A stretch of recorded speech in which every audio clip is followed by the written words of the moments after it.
Let's talk about emergency situations. When you are out on the road, things can happen and you need to know how to respond, and that's what I'm going to try to teach you in this class. So you know in advance what to do when certain things happen.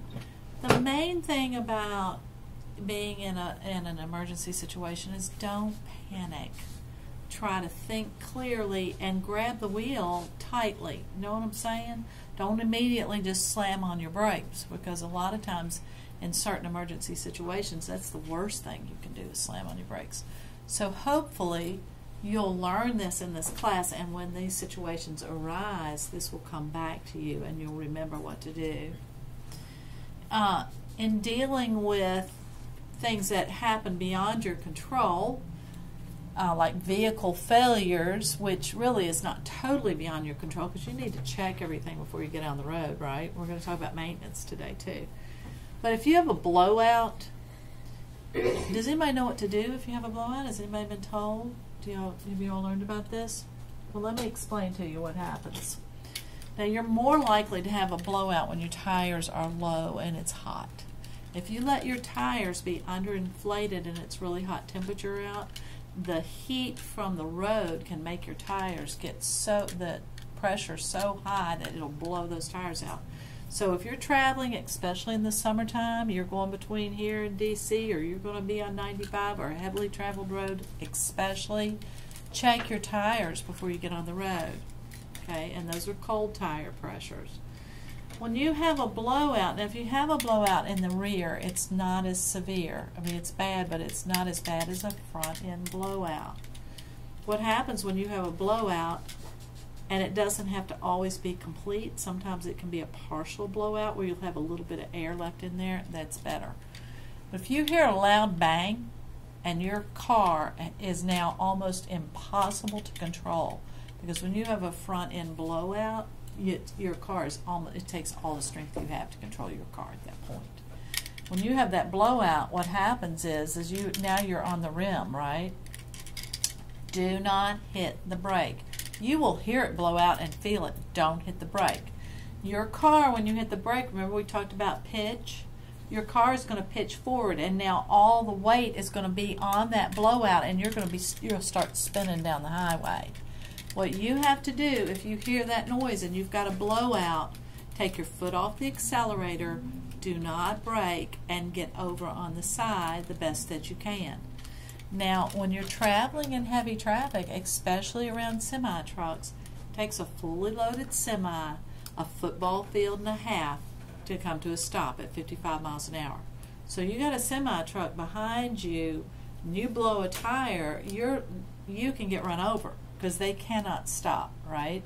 That's another reason it's a good idea to have 6 seconds or at least 5 between you and a semi-truck on a highway.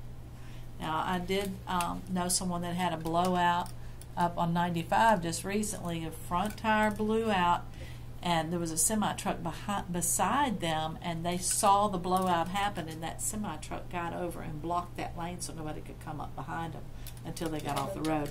So that was good. I mean, they'll work with you if you can, but that's another reason why you need to check your tires before you get on 95, because if you blow out, you're in the center lane, there's a truck behind you, they have nowhere to go, and they're not stopping. They cannot stop.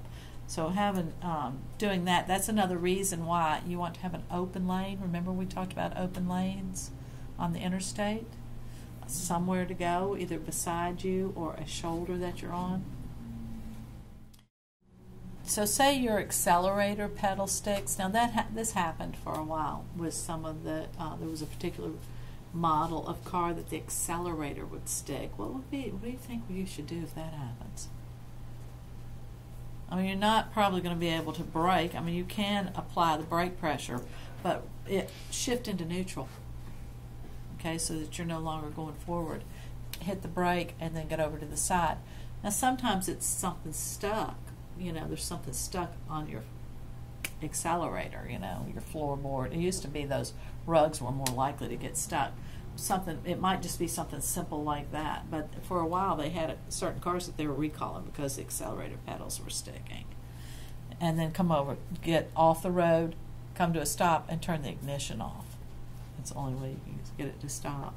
If you were to have a headlight failure, now if you're driving down the road and your headlights go out, you have blown a fuse. In your car, you have a fuse box. The older models, it's underneath the floorboard under the driver's side, right? But in some of the newer cars, it's actually under the hood.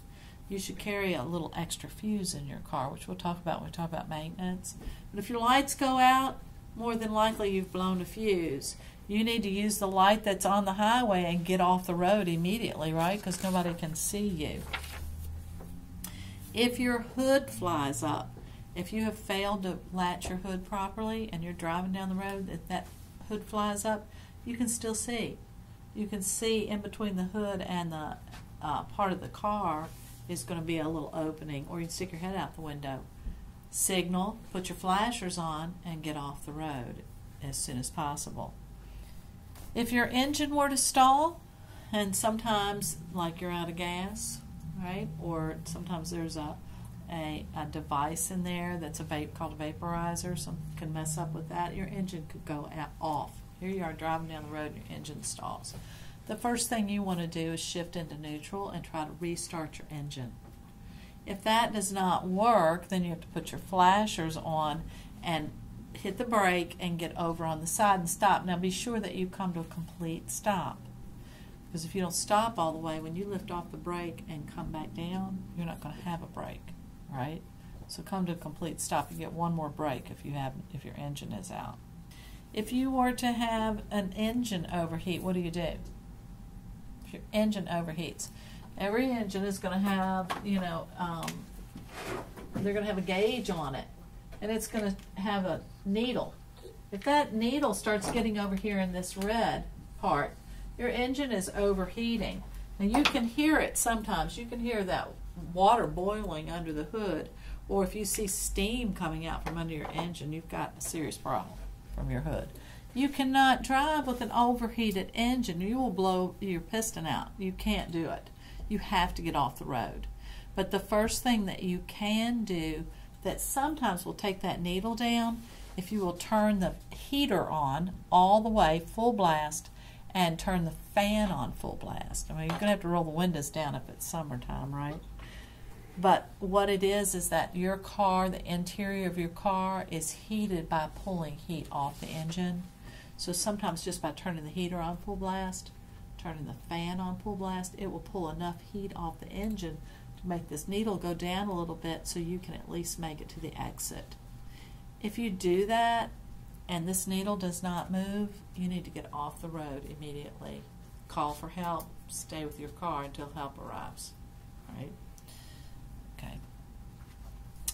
If you were to have, you have power brakes, power steering and power steering fluid.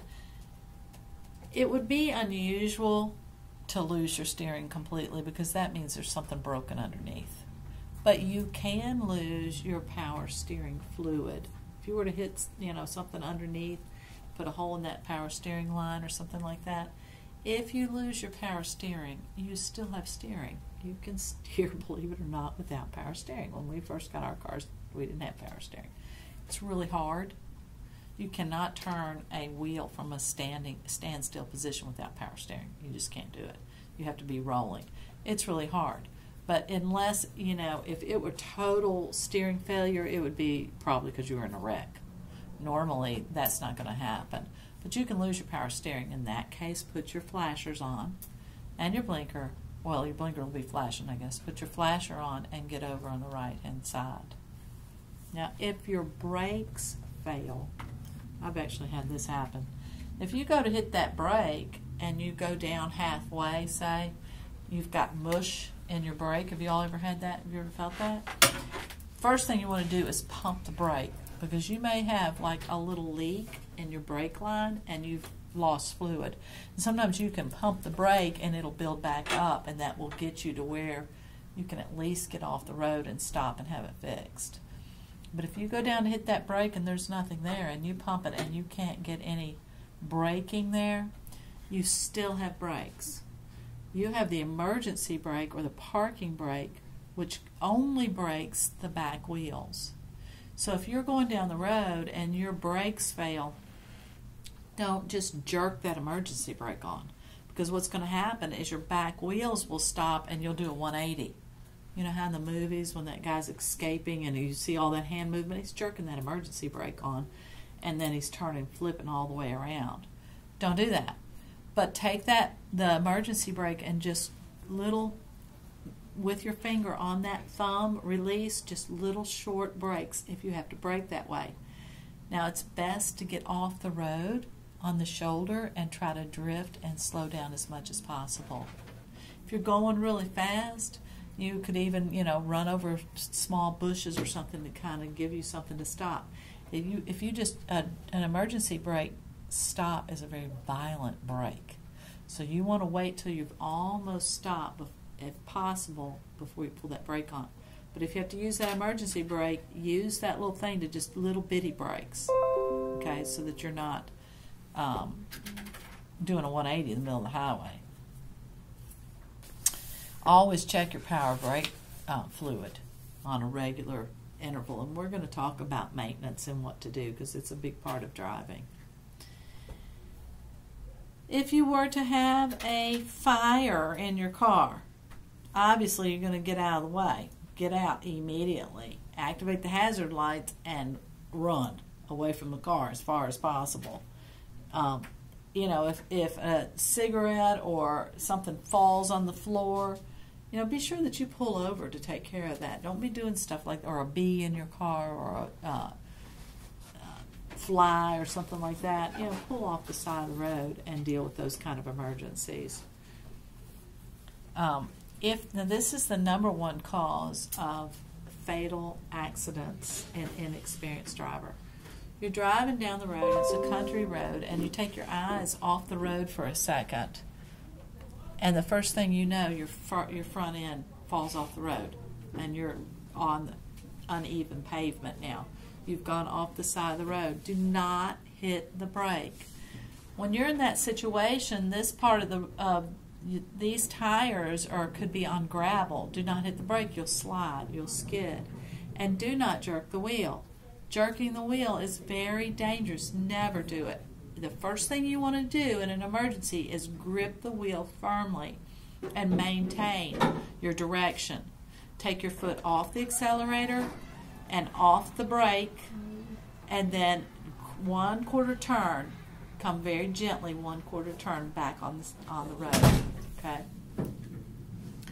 Remember that. It's a very common accident. What happens is when you're driving down the side of the road and your wheel falls off the road, it's because you weren't paying attention, or you looked away, or you reached down to get something and you took your eyes off the road.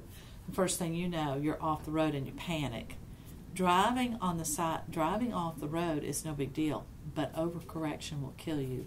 What happens is when you jerk that wheel, when all four wheels get back on the road, it shoots you into oncoming traffic or across the road. Then you have to jerk the wheel back to go this way, right? You want to just do 1/4 turn, very easy movements. Now sometimes there's a lip on the side of the road where the asphalt is thick and you maybe don't get up that first time. Go back down and do it again. You can cut right up on that road, but do not jerk the wheel. Be very careful about that. It's dangerous. The other thing that can happen from jerking the wheel is you flip your car. That happens quite often. I knew a girl that did that and landed upside down in the Rappahannock River. She flipped herself in one of those Jeeps, right? We'll talk about that in a minute, what to do if that happens. So when you're avoiding an obstacle and you're driving down and you see something in the road, and that happens, you need to keep your eyes on the road. Even on the interstate, you can look out and there's a tire where a truck has blown a tire and part of the tire will be laying in the road.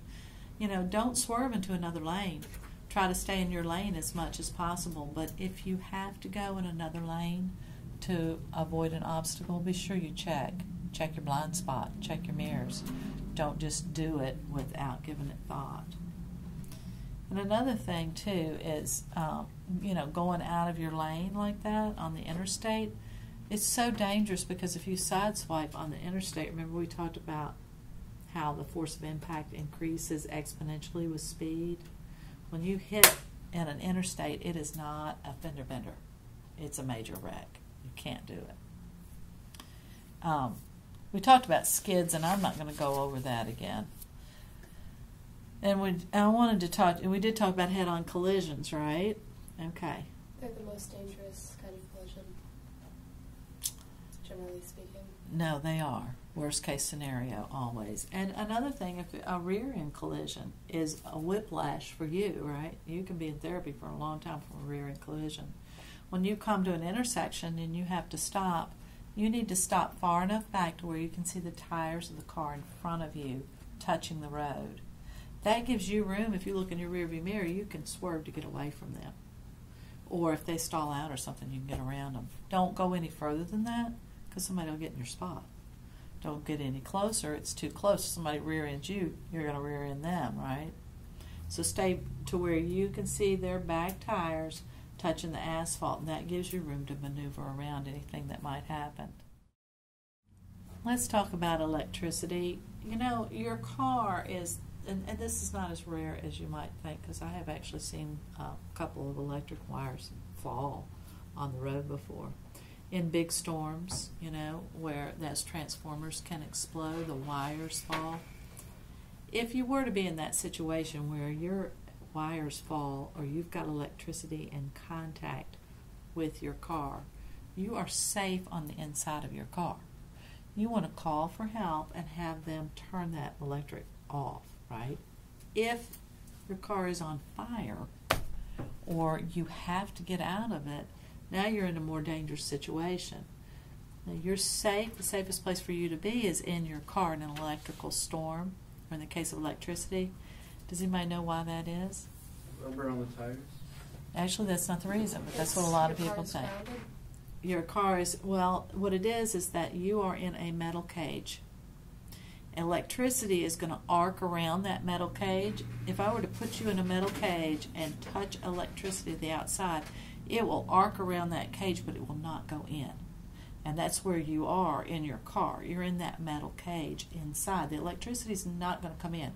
You know, it travels in a circuit. It's going to circuit around that metal cage. However, if you have to get out and you open that door, you're breaking that circuit, right? So you cannot open the door and step out, because then you'll be completing the circuit and you'll get electrocuted. What you have to do, and unfortunately there's usually water involved because it's a storm, right? And you know, everybody's seen the movie where you touch that electric thing to the water and the guys, you know, burn up. Okay, so what you have to do is go to the right, open that door and jump, both feet hitting the ground at the same time as far as you can, avoiding any puddles that have electricity on them, and jump as far as you can to keep yourself grounded. And then you jump again to get away from that electricity. But don't just open the door and step out. There's another situation of driving in floodwaters. Did I talk to you about that? Okay. We have a lot of floods, and it seems like there's more and more all the time. And there's certain areas where, you know, those creeks rise suddenly, and here you are, you're in the flood. You can drive in water if it is still water. You can never drive in moving water, ever. You come up to a bridge and the water's that thick and it's moving across that bridge, do not get in it. Your car floats. It'll pick you up and pull you downstream. Water is so powerful, it's just beyond imagination unless you've just been in it or lived around it. I mean, it, you know, water, wind, and fire, they rule the earth. What? You can't, is it true that you can't drive if the water's coming into your grill? Well, I would say not, but I'll tell you when you can drive, you know. Yes, probably not. But you can drive in standing water, okay? If it comes up too high, it's going to flood your engine, is what happens. But if it's moving, never get in moving water. Never, ever, ever get in moving water. If it's that deep and you're in a truck, don't get in it. It'll sweep you right downstream. It's moving water. Your car floats. Your tires, the treads on your tires fill with water, and you float, okay? But you can drive in standing water.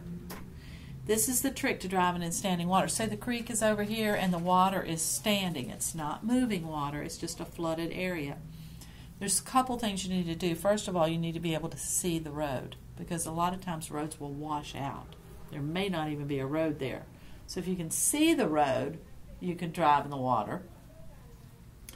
And you need to drive in the center of the road. You know, all roads are crowned to where they're a little bit higher in the middle so that water runs off to the side.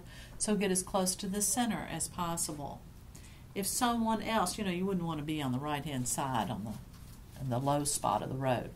If someone else is driving through the water in front of you, get right in their tracks. Because as they drive, they're parting the water. And you can go right through their spot where they're parting. But this is the trick to driving in standing water. Once you commit, you cannot hesitate. Because if you're driving in standing water, what you're doing is you're parting the water, but you're also pushing a wall of water in front of you.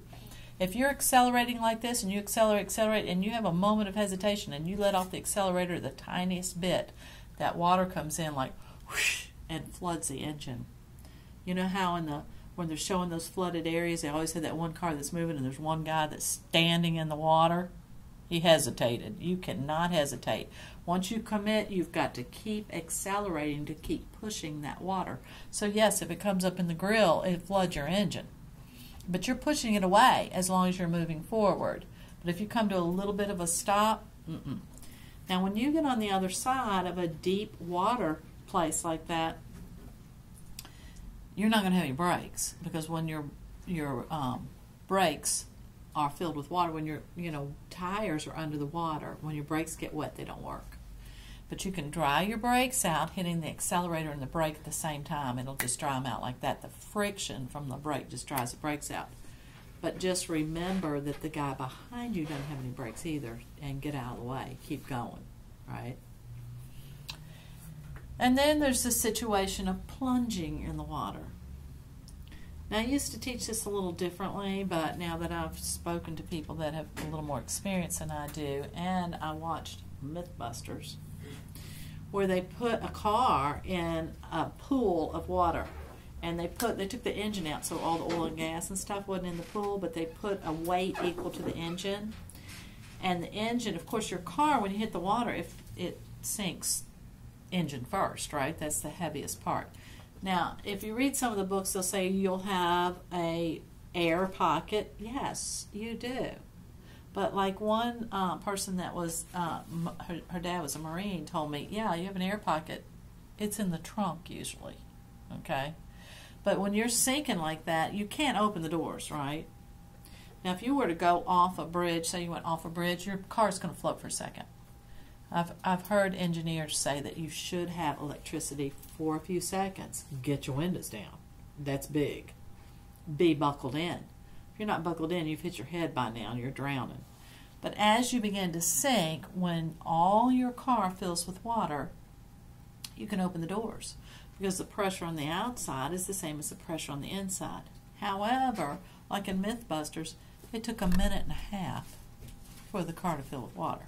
Okay, so the average person is not going to make it. But if you happen to be able to hold your breath long enough, you can unbuckle, and there will be an air bubble somewhere in that car. Now, it might be in your trunk. You might have to push through the trunk to get to it, but you can open your doors and get out at that point. Now, if your car is off, I saw an interview by a woman who was actually pushed off a bridge. She was pushed off the Chesapeake Bay Bridge out here in the bay. Excuse me. And when she went off, she got off on a really high part. There was a semi-truck behind her, and I guess he fell asleep. He fell off the bridge too. He pushed her off that bridge at a really high part. When she hit that water, after 60 feet, when you hit water, it's like hitting a stone wall. When she hit that water, all the windows and her windshield blew out. I mean, her car, they showed a picture of her car, it was like crushed. That was a good thing for her. Because what happened was, as she was sinking, she was buckled in, so she was still conscious, right? And she said, "Oh, I'm thinking, why do I have to drown? Why do I have to drown?" And she thought, well, wait a minute, I don't have to drown. And all of a sudden, she said she just got real calm, and she unbuckled and swam to the surface. It was because all her windows blew out that the water came in, and she was able to unbuckle. Of course, it traumatized her, needless to say, to be pushed off a bridge. But she was able to get out. So you can, statistically, 33% you can get out. So you can make it. If you panic, no. Most people drown because they panic. If you panic, you got to have your head about you to get out. So I'm going to tell one more story. So in this case, in the case of an emergency, you need to carry a tool with you. Say you were to have,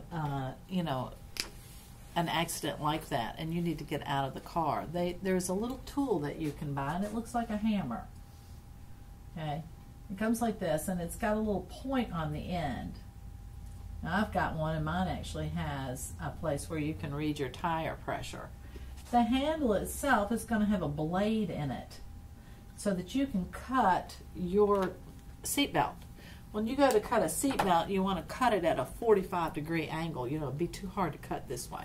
So you need to have something in your car to cut your seatbelt, to cut that up. And then this part right here, this point, you can break your glass. Now your glass is tempered, but it's going to be easier, so you can't just kick it out. It's going to be really hard. But if you have something that you can get a point into it, you can break that glass. Your car glass is going to break easier from on the inside breaking out than it's going to break from the outside breaking in, right? Because they put an extra coating on the outside. So it's going to be harder to break in than it is going to be breaking out. And I've had people tell me that you can actually take your head restraint, you know how you can pull it all the way out, and it's got those two little pointed things on the end, and you can use that to break out your window. So, for an example, the girl I told you earlier that was in one of my classes, she was driving in near the river, and she was in a Jeep Wrangler, the one with the soft sides and no windows, which really was to her advantage in this situation. She went off the side of the road and she jerked the wheel and overcorrected. When she did, her car flipped upside down and landed in the river.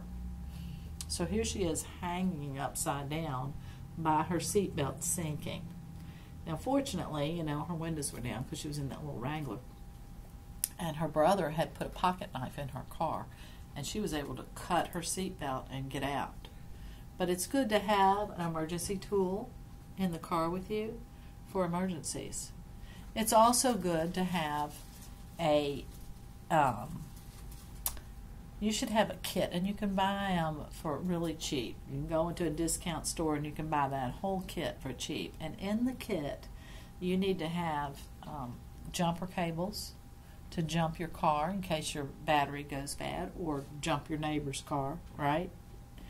You need to have fuses, extra fuses, in case you have an emergency. You could have a first aid kit, which would be very useful. And you need to have triangles or a flare. If you were to have an accident or you were to break down, those triangles, you want to put those triangles behind your car and in front of your car, depending on where you are. Now, if you're in a multi-lane road where you can only go one way, put one of the triangles 50 feet and another 100 feet behind you.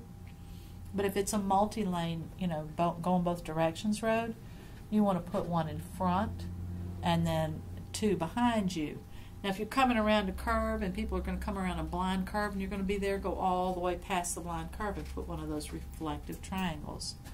What that does is, or flares. You can light a flare, people can see it from a long way. What that does is it warns people that you're on the side of the road. This is a safety feature for you, so that people know that you are stopped on the side of the road and you have an accident, and they don't come around that curve and rear-end you, think you're part of the traffic.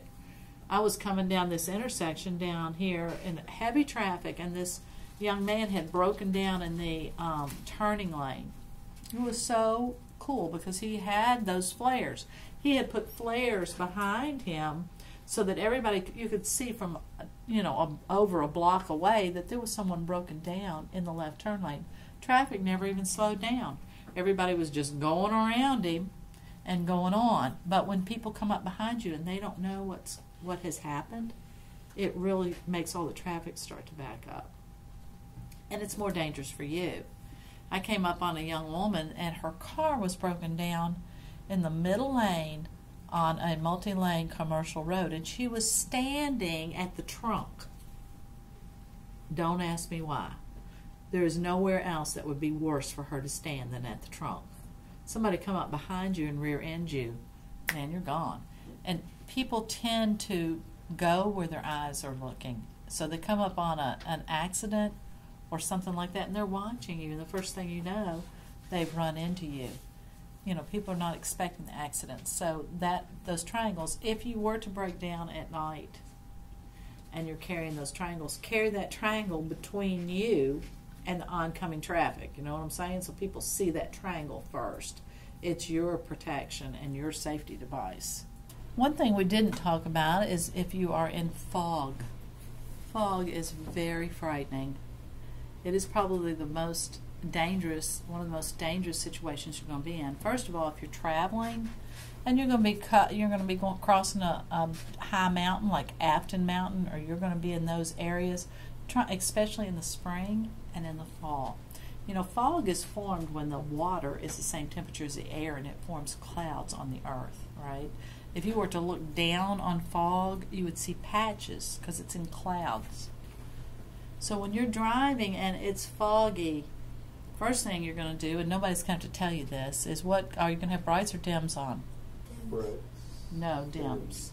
If you have your brights on, they shine into the water particles and it shines right back in your face. You can see nothing. That's why they have those fog lights, which are awesome. They shine straight down onto the road, and they work really well. So you can put your dim lights on. And what else do people do when they're obviously in sort of a distressful situation? Slow down. You're going to slow way down. And then how are you going to signal to everybody else that you've got an issue going on? Put your hazard lights on. Put your hazard lights on. Now the problem with that is everybody's got their hazard lights on. So that now means if someone decides to pull off the side of the road and their hazard lights are on, it's very hard to distinguish if they are in the traffic or if they're on the side of the road, right? And some people will pull over in dense fog and get on the side of the road. So you have to be constantly aware of that. And if you feel like you just must pull over yourself, get way off the road and turn an inside light on so people can see that your car is parked. That is not what I suggest. What I would suggest is getting in the left-hand lane and traveling 10 miles an hour under the speed limit. Slow down enough, but keep going, because if you look down, like I said, you're sitting under a cloud. So if you pull over, you're parking under that cloud. If you will keep driving, you will drive through the fog. Now, some fog is so dense you can see nothing, and you have no choice. You just absolutely can't see anything. So it's best to try to avoid the fog completely, but if not, use those techniques. When you come up behind somebody at night, at what distance, do you remember what distance you need to dim your lights? 500. That's oncoming. 500 feet oncoming. Coming behind, it's 100 feet. Dim your lights 100 feet coming behind and oncoming. If somebody's got their brights shining right in your eyes, most of the cars now, the newer cars, it has an automatic thing on the rear view mirror that will be a night vision thing. But if you've got a manual one, do that. If they're shining your lights, their lights are shining right in your side view mirror. Remember we taught you the blind glare elimination? Push your lights, your mirrors just a little bit out, and that will eliminate that glare from behind. If you are driving really at a pitch black night, you need to take that rheostat, which is that little dial beside your light switch on the dashboard, and turn it down to where your inside lights are lower, Just like when you're, in a room and you can't see out at night, it's more difficult to see out in your car even though you have headlights. If you'll dim the inside lights, it increases your visibility. And what else do you do when you're driving at night? It's the first thing you do. We talked about this. Slow down. You have to drive slower, a little bit slower at night, because obviously the visibility is not as good, and it's hard to distinguish how far away a car is. You lose a lot of your depth perception at night, so you want to slow down. Dusk is particularly dangerous for you. At dusk, that's the most difficult time to see. Be sure you have your headlights on at dusk so other people can see you, especially if you are driving a black or a dark green or a maroon, a dark car, because at dusk the roadway and the sky are the same color, and it's very difficult to see at dusk. It's the stillest time of the day, but it's also the most difficult visual time. So be sure you have your daylight running lights on turn them on at dusk so that you're clearly visible. And keep your windshield wipers clean. Your windshield's clean. They can get that film on the inside too, and it's really hard to see. And when you're driving down the road, that's no time to be dealing with that. You need to be doing it when you stop and gas up. Another thing you want to watch for is air turbulence. Sometimes when you get in a high place like the plateau, Virginia Plateau, the Appalachian Plateau it's called, down in southwestern Virginia, or up in northwestern Virginia, or even going across the mountains, Appalachians, when you get in those high areas, sometimes the wind can be really strong. Watch for turbulence. If you go out west where there's nothing to block that wind, the wind can be so strong it can literally blow you off the road. And when you pass, in a truck, when he's right beside you, you have to realize he's blocking the wind for you. So when you pass him, there's going to be a big gust. Be sure that you're holding on to your steering tightly and are prepared for that, because you can actually feel sometimes the wind trying to push you off the side of the road. You need to be careful.